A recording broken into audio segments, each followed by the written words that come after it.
Today, Minnesota is bracing for statewide anti-ICE protests dubbed the Day of Truth and Freedom. It comes as Democrat leaders speak out against the ongoing immigration enforcement efforts and 3 arrests made after a protest inside a church over the weekend. Garrett Tenney is live in Minneapolis with more. Hey, Garrett.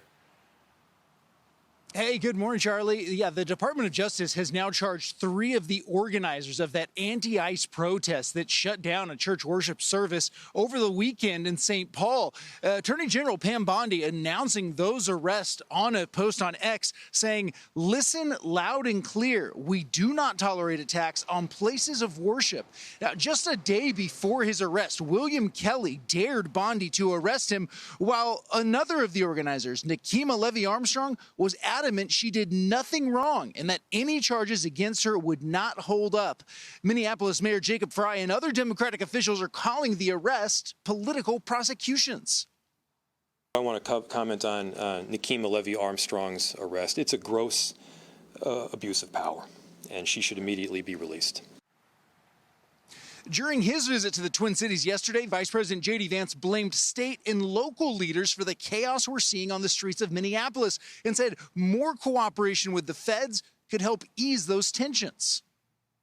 I don't need Tim Walz or Jacob Frey or anybody else to come out and say that they agree with J.D. Vance or Donald Trump on immigration. I just don't need that. What I do need them to do is empower their local officials to help our federal officials out in a way where this can be a little bit less chaotic and it can be a little bit more targeted. Today, activists are calling for a statewide shutdown with no work, no school, and no shopping in order for people to be able to focus on protesting ICE. The high temperature today across the Twin Cities is -8 degrees. Charlie? Thanks, Garrett. So let's bring in Minnesota Congressman and House Majority Whip Tom Emmer. Congressman, so great to see you this morning. Thank you for joining us. You know, it's kind of amazing to sit back and watch, especially that footage of the attack on the church. I can't think of a greater attack on the First Amendment than what we saw there with the group of people going in and disrupting people's ability to gather freely and worship. What is public opinion in Minneapolis today about protests like that? Well, good morning, Charlie, and thanks for reporting on this. Look, the chaos that you are seeing is the direct result of Tim Walz literally talking like Jefferson Davis, fighting with the federal government and encouraging. He's siding with paid activists and agitators who now have gone to the point of actually invading a faith service and interrupting people's ability to practice their faith. And then you have an attorney general in Minnesota, Keith Ellison, Charlie, who says that is not an abuse of the First Amendment. Well, clearly, he needs a little refresher course back in law school, because that is a violation. It's a violation of federal law, too. And I think the message that Pam Bondi, our attorney general, sent yesterday is the right message. If you are going to violate the law, if you are going to commit property damage, you are going to be arrested and you're going to be accountable. Finally, Donald Trump, Vice President Vance, Attorney General Pam Bondi are doing the job that Tim Walz and Keith Ellison have refused to do. They've refused to protect Minnesotans. And what you're seeing, right, I just want to add, Charlie, that is not reflective of Minnesota. Right. Minnesotans that I'm hearing from are happy that the federal government is actually taking action. And J.D. Vance couldn't be more correct when he says if there was some cooperation on the ground, guess what? This would all settle down very quickly. Yeah. I want to change gears real quickly and talk about Ilhan Omar, one person for whom the economy has been really, really good. I wanted you to take a look at this. When she entered Congress, she reported having a negative net worth.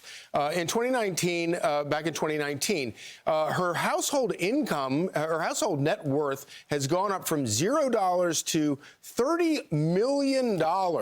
And the value of her husband's company, Roselake Capital, has gone from some small amount of money up to $25 million. So apparently it really does pay to get into politics. Well, I don't know what she's doing, but I suspect that it's not legal. Who knows? you don't see that kind of change. I mean, she reported on her disclosures around here about a $65,000 net worth just a couple of years back, and now, like you point out, Charlie, she's reporting it's $30 million. Look, Ilhan Omar is a hateful, racist anti-Semite who goes on national TV and plays the victim and goes to the University of Minnesota campus and essentially encourages violence on Jewish students. This needs to be investigated. She was right at the center of the Somali fraudster operation called Feeding Our Future, the $250 million fraud case, largest pandemic fraud case in the country. Those are her people, and they're the ones that donated to her campaign. Right. So Jamie Comer and the Oversight Committee are investigating this and looking into this, and this needs to be exposed. Well, Tom Emmer, we appreciate you coming on. We look forward to seeing Congress get to the bottom of all of this. Thanks, Charlie. We reached out to Congresswoman Omar's office for a statement, but did not hear back. I'm Steve Doocy. I'm Brian Kilmeade. And I'm Ainsley Earhart. And click here to subscribe to the Fox News YouTube page to catch our hottest interviews and most compelling analysis.